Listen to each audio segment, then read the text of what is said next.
Pokrov presvete Bogorodice.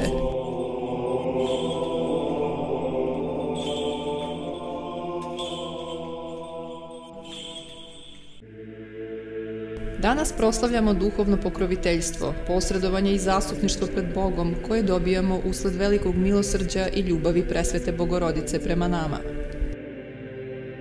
Događaj koji crkva danas spominje i praznuje dokazuje postojano pokroviteljstvo presvete Bogorodice nad rodom hrišćanskim, a dogodi se to ovako.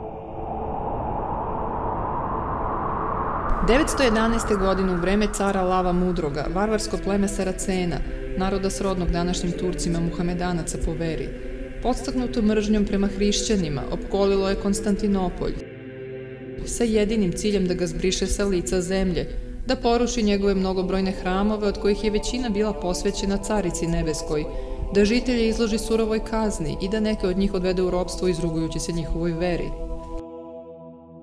Sav narod, od malih do velikih, sabrao se na svenoćnom bdenju u Bogorodičinoj crkvi Vlaherne.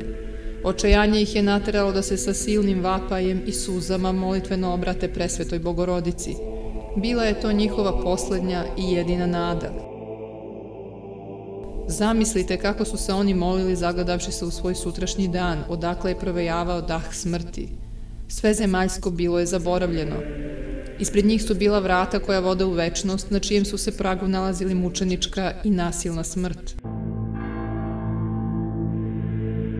U 4. sat noći pojavi se presveta Bogorodica iznad naroda sa rasprostrtim omoforom na rukama. Kao da tom odećom pokrivaše narod. Beše obučena u zlatno krasnu porfiru i sva blistaše u neiskazanom sjaju, okružena apostolima, svetiteljima, mučenicima i devicama. Preklonivši kolena, ona se dugo molila, zalivajući suzama svoje bogoliko i prečisto lice. Nisu, međutim, svi svojim sopstvenim očima videli njenu pojavu.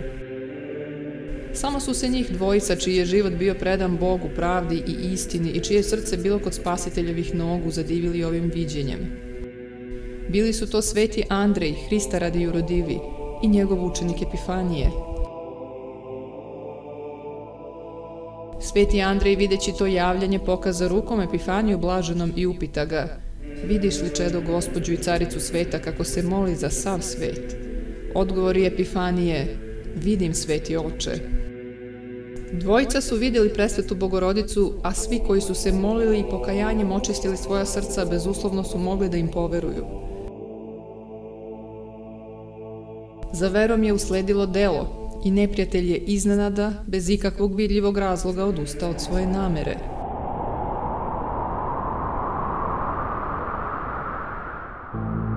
Zbog toga se ustanovi ovo praznovanje da nas podsjeti kako na taj događaj, tako i na stalno pokroviteljstvo presvete Bogorodice. Kad god mi to pokroviteljstvo, taj pokrov njen, molitveno ištemo u nevoljama. Svi oni koji u svom srcu čuvaju pomen na ovaj događaj, od tog vremena poju: "Raduj se, radosti naša, i prekrij nas od svakog zla časnim omoforom tvojim.